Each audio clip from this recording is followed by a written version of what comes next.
garin nan ba kyakkyawa sama da ke. Ni ke ina son ki. Allah da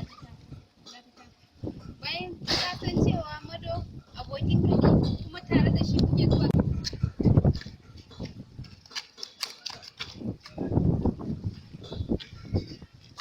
Wa ga Madon nan ma.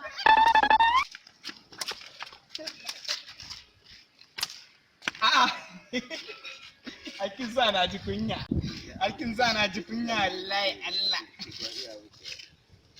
Wai lafiya ne wancan abokin na fita a guje. Ba dai zan ce zo gunki ba. Ai shi da kaga ya zo waje na ba san sa nake ba kai nake so saboda kana nishadantar da yawa yanzu ka san abin da za yi bari in sa ma kiɗa sai ka warwara.